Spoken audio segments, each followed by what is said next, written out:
Hey all, Sarah Batchelor here. I thought I made this video last night, but I guess I just took a picture of my face. So here we go again. Band binders. I don't believe in folders. I think feral middle schoolers, especially since we have a high neurodiverse population whose executive functioning is neither executive nor functioning. Those magic little silver tabs that hold our music in place makes our rooms a lot less messy. And I am a person with the autism ADHD as well, and stuff is hard. So I'm just gonna quickly go through how I put together my band binders. So the first thing I do when I'm setting up my band binders, of course, is I put name tags on the spines. Avery labels are our friends. And then I lay them out in their rows.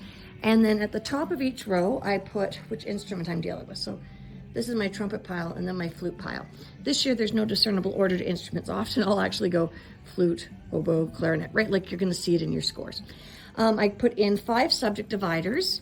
Actually, before I put in the 5 subject dividers, what I do, first sheet I just open them all up and then I put this sheet on. And I'll put a link to it, the template in the comments, although you may have different classes, but you can maybe update it as you like. I find it's really important to make sure they write down their serial number.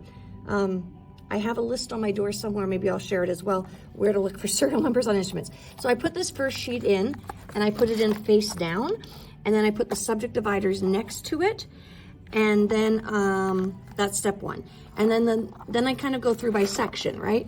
So, but whatever section I'm doing next, I leave open. So in this one here, it's just got one, these ones that are between blue and green, they only have 1 booklet left. Whereas these ones over here, I still have to do the steps to get them to the blue and green being open. So the order I put my, trip on the hole punch. The order I put my binder stuff in, this is my beginner band binder for the start of the year. So there's the About Me page, and I have the tabs. I have a theory tab, warm-ups, lessons. Now I've abandoned traditional method books years ago, but I still stick to APRO for the first 2 or 3 lessons. Brian Appleby, composer out of Edmonton, like 200 and something bucks, and you get the score and all the parts. Plus there's like 5 or 6.5 charts included. And then you have photocopy rights in perpetuity. Highly recommend it. Only thing about the APRO method is it starts your trumpets on G, not C. So we can talk about that another day.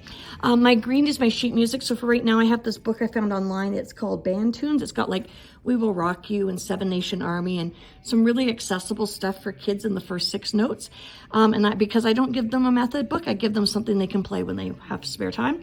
And then my last is my reference. So that's my maintenance. I have a first 5-note fingering chart, and then I have a regular fingering chart.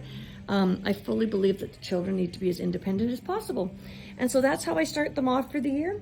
For my middle school band, it'll be the same thing, except I've already got scores ready to go in theirs. Or not scores, parts. But yeah, if that helps you, it makes your life a whole lot easier. Sure has made mine. Thanks.